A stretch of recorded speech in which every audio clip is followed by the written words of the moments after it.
Buja, Nija, Yala, Buja, Hala, Buja. In this place. It's a cleansing. Kal Buja, Kal Buja. It is in the best interest to respect a process that's already being undertaken, and by seeking to undermine that really just, to me, conveys what this is about. And the little hood slips off and we get to see what it's really about. Okay, when I was in the Senate, things were pretty bad. I wasn't responsible for it, but they were pretty bad. And the federal Greens were some of the worst there, but they seem to be getting worse. This week, I think it was, one of them used some mystical cleaning powder, which could be anything at all, quite frankly. It wasn't so long ago you'd get arrested for spraying white powder around the place. In clear contravention of Senate standing orders. Why don't the rules seem to apply to others? Yeah, well, this was, and I didn't see it. I heard about it after the event, and it appears to be some sort of cleansing ceremony for the Senate, and I don't pass any judgment on people's spiritual beliefs. Let's do that. When I was there, I remember there were secret requests for them to use deodorant and soap to the presiding officers. That didn't work.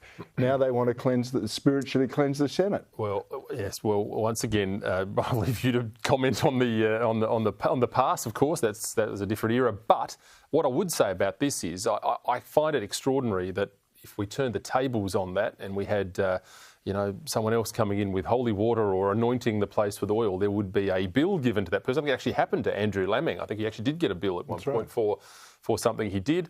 We've seen incidents like that. I mean, Pauline, who was just on before, got into all sorts of trouble for wearing a burqa in. I mean, you might say it's a slightly different thing, but we see this double standard all the time. If you look at examples in the community, and it is a community-wide issue, I think we look at back to the COVID days, the early days of COVID, where the BLM rally here in SA was allowed to just go on, even though everybody was locked in their homes and we were meant to be a metre apart all the time.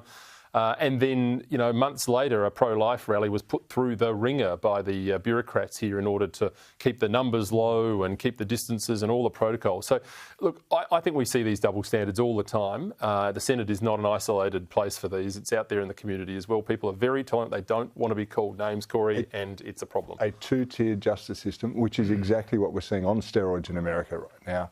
We seem to have it here in some elements.